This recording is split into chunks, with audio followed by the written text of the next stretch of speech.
Hey, what is up, everybody? This is Stevie Breach coming to you here today. Lots of talk.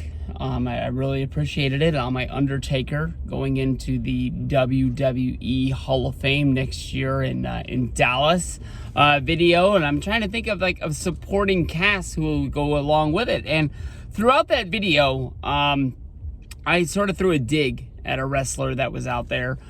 Sycho Sid, Sid Vicious, Sid Justice, whatever you want him to go by. I think honestly, if you put a picture of him on the screen, maybe some people call him Sid. I think a lot of people are going to call him Sycho Sid. It's probably the one thing that's going to go down there.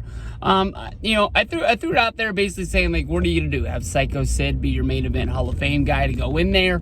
And I really don't think that is fair. I did sort of, compare it to, DiBiase main eventing 26, Kevin Nash main eventing WrestleMania 31. Sycho Sid is a Hall of Famer. This is a guy who had a great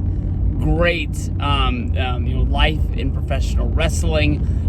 He worked WCW, he worked WWF, he worked ECW for a good hot minute. Sort of caught on to Paulie's tricks. The word is that he didn't get paid and sort of held him up to get his money and just never showed up again once he was fully paid up, but it just took time to get there instead of paying it on the minute that he was doing the job. But he was a champion in WCW. He held the big gold belt. He was a champion in sort of those glory days of the WWF. He was handpicked, stolen back in the Galoob days of WCW, brought over to WWF to be the next Hulk Hogan. The word is that Hulk was, thinking of ending his career way back in the day of 1991. That's very funny. And Vince needed to have somebody to, be the next top superstar. That's the reason why he was brought in as Sid Justice. That's why he was picked to be the special guest referee at SummerSlam 1991, the main event, the match made in hell. That was Hulk Hogan and the Ultimate Warrior going up against Sergeant Slaughter, and he had the Iron Sheik. I'll be very honest, way back in the day, I didn't know that was the Iron Sheik.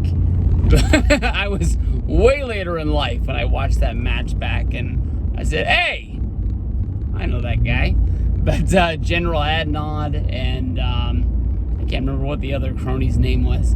But there was three of them, and they went up there against the Ultimate Warrior and Hulk Hogan, and damn, what a fun show that was. But Sid Justice came in. I can remember going to a Superstars taping around the time he was coming in. They had the Mountie come out and basically cut a promo on Sacramento, calling us all wussies, and no one had the gall to get into the ring and fight him. I was at that show. A section over from me was my baseball coach.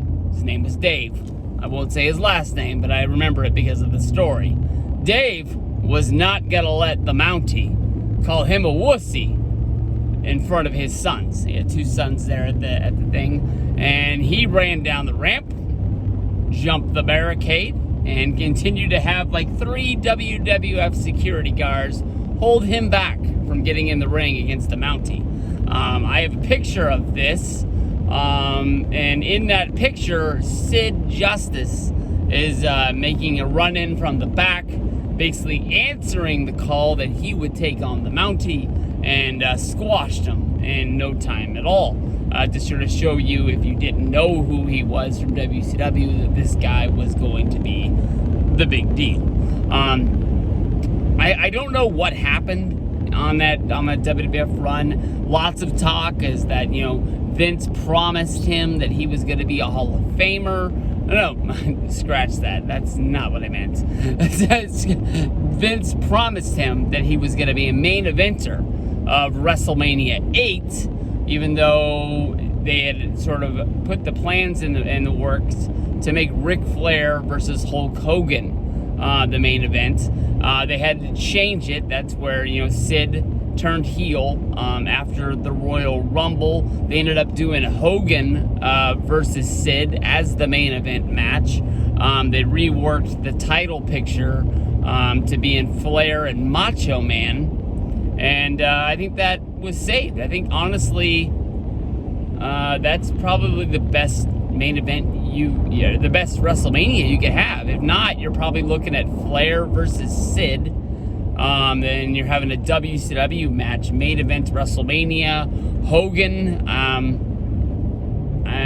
don't know where he goes. You can't really do Flair, or you can't really do Savage versus him, but he ends up leaving after that, going back to WCW, reappearing, roughly, like, off the top of my head, like 95, he comes back, and this time he's just the heater for Shawn Michaels. We all know who he is, but he's not wrestling. He's just like the new Diesel. He's the bodyguard for Shawn Michaels. That ends up, with him turning on Shawn. Shawn goes babyface. Sid wins the title. They ended up doing Sid versus Shawn at the Royal Rumble at the Alamo Dome. It ends up being like Shawn's homecoming, but they sell millions and millions of tickets. It turns out that they gave a lot of them away at Taco Bell from listening to the Bruce Pritchard show. But they packed that place out, and Sid was in that spot. But you can debate, when he won the championship in WCW, it was sort of like the dying days, and he was there, and they put the belt on him, but he wasn't even the biggest star that they had. But the guy, I think, honestly, when it comes down to it, had a main event career. I mean, the guy, managed champions. He was a champion himself. He was in the corporation with Ted DiBiase. I don't think that really went anywhere other than main eventing some in your house shows. But I think Sycho Sid is a Hall of Famer. Is a good pick. I'm surprised he's not in there. I heard there's words that he's training his son. His son's got the look. I really haven't heard anything about how good he is, or what school he's at. But he's not signed by WWE yet. But maybe that's just one way they get him in there. They signed Sycho Sid, put him in the Hall of Fame. They signed his son, put him down in the developmental, see if he's got anything that's worth polishing for the future. But, hey, I wouldn't be surprised. Sycho Sid, Hall of Fame.